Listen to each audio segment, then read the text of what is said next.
Happy Tu B'Av. If you don't know Tu B'Av in Israel, they say Valentine's Day is the Goyish Tu B'Av. This is Parshat Va'etchanan, and as I mentioned earlier, it's always the Shabbat immediately after Tisha B'Av. This year feels, somehow more connected to the story of Tisha B'Av. Not so much what came before, what I talked about in terms of the destruction of the temple, but what leads up to it and what comes after. I printed out a letter that was distributed from Rachel Pollan. It's a letter to anyone who will listen. It's quite long, and I don't want to read the entire thing, but I want to share a few pieces of it. She says, "For my first 53 years, I was at the bottom of the deep end of a pool of naivete. I actually thought the world worked one way: be kind, be respectful, work hard, raise your kids, pay your taxes. But in the crash course of geopolitics, I came to learn that every single thing is transactional, that the world works based on interests and equities, that we human beings, though we tell ourselves otherwise to get through the day, can be quite vicious. So for the love of everything you love, power, ego, legacy, your adoring wife, or any combo of them all, make this end now. I appeal as a mother of a glorious, forever 23-year-old son, for whom it is too late. I appeal simply to you as a nobody. My name is Rachel, and I am an absolute nobody, and therefore I am everybody. You can make this happen. Talk in those quiet back rooms, say whatever you want to have printed in the papers, feed yourselves whatever you need to, we don't care. We nobodies, we everybodies, we are too exhausted to care. I will parrot whatever will float your boat, we all will. Just let us lick our wounds. In Gaza, allow us to eat food we cook in a home and not over a fire outside in a makeshift tent in filth. In Israel, give us back our children, those who are starving in tunnels and being forced to dig their own graves, literally, and those who have already been murdered. Let us bury our sons and daughters respectfully. Just let us be. Don't do this stuff in our names. Say you're sorry, even if it's only when you are alone in your bathroom at night, looking at your own face in the mirror with the door closed. Whisper into your tired eyes while looking at your whiskers already growing again from this morning's shave. Who do you think you are that you are above sorry? Give us back our 50 hostages. Some are alive and some are only alive in our souls. Let the innocent people who are in Gaza have a chance. We are tired. We are done. We are children of God. Stop playing with us and our lives." This is a letter from a grieving mother, not just the mother of Hirsch, but Rachel in many ways has become the mother of every hostage. She's the mother of everyone suffering. It's not a political letter. Obviously, it's a political plea to anyone who's in charge. But I don't think she cares if it's the right or the left or the center or some other direction we haven't even thought of. Yes. Up, the divine. The days before the destruction of Jerusalem, when Jerusalem was under siege, there were different groups within the city. Forget the Romans, forget the enemies on the outside. This is about us. Within the city of Jerusalem, there were those who wanted simply to surrender to the Romans. There were those who wanted to negotiate, perhaps, with the Romans. And there were the zealots who wanted to fight the Romans. Within that city also was Rabban Shimon Bar Yochai, and he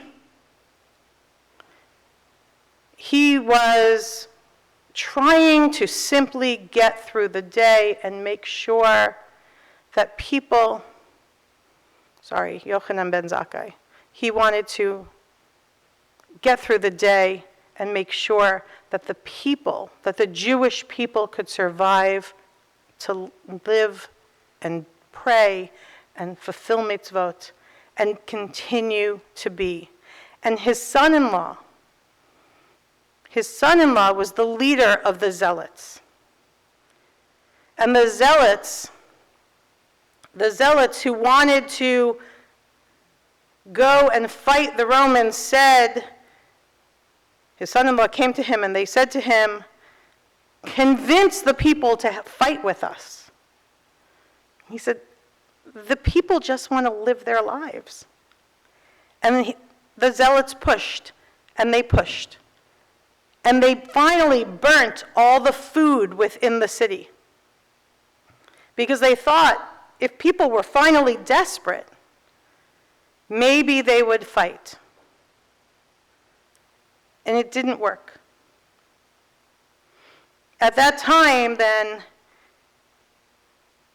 he went to his son-in-law and he said, "Tell them the people are starving. The Jews in the city were starving, were all dying." And he said, I've lost it. I'm no longer in control. If I go and tell them that we're not going to fight, they're just going to kill me. And they created a elaborate plan. The Ramban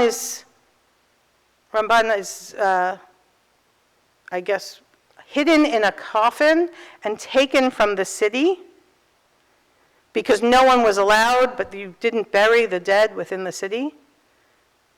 And he went out and he went to the head of the army and he said,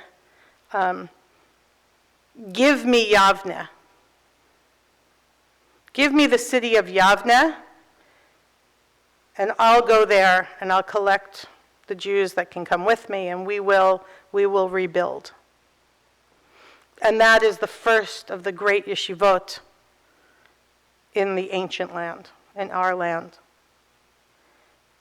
It's not about the zealots versus the people who wanted to negotiate. It's about the fact that no one listened to anyone else.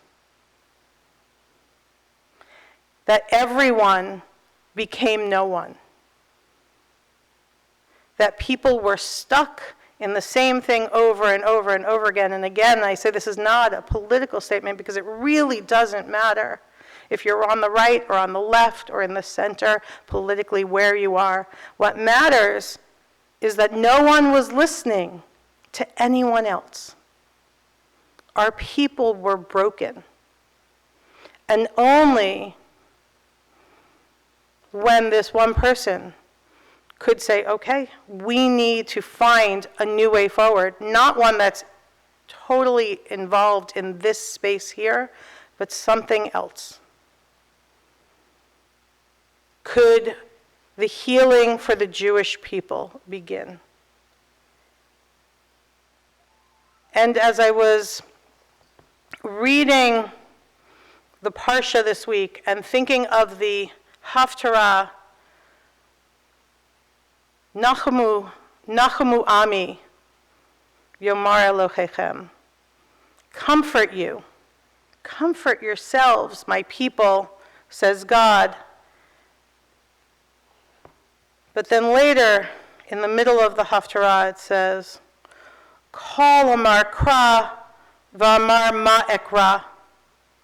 A voice says, cry out. And God says, what shall I cry? We are, I believe, as a people, as lost and broken as we were in those final days of Yerushalayim. and that's painful. But we have shown ourselves to be able to overcome again and again and again, and we do this through achdut, we do this through unity, not agreement. It's not that we agree with each other all the time about everything. Our power is that we speak up. Our power is that we vote. Our power is that we support our community. Not that we speak up always saying the same thing. Not that we all vote for the same person. And as this continues on and on, as we get to Shmini Atzeret, which will be the next Yortzeit of October 7th, we're starting to see the unity that we had at the beginning of this horror fall apart. We see our community fighting amongst ourselves. It's something we cannot afford to do. And so, please, I've said this before, continue to speak out, speak up, follow what your convictions tell you to do, but then understand when someone within our community thinks differently. Understand that someone may be saying one thing, someone may be saying something else, and as we studied a little bit last week, if you are doing this L'shem Shamayim, if you are doing this for the sake of heaven and the betterment of the world, and you truly believe that, and not for the sake of power, and not for the sake of I'm right and they're wrong, then you can stand with a listening ear, you can hug your neighbor, and you can look yourself in the mirror and not have to say, I'm sorry, to Rachel and to all of the parents who have become parents of all of those who are suffering. Nachamu, Nachamu Ami. May we all be able to help comfort each other.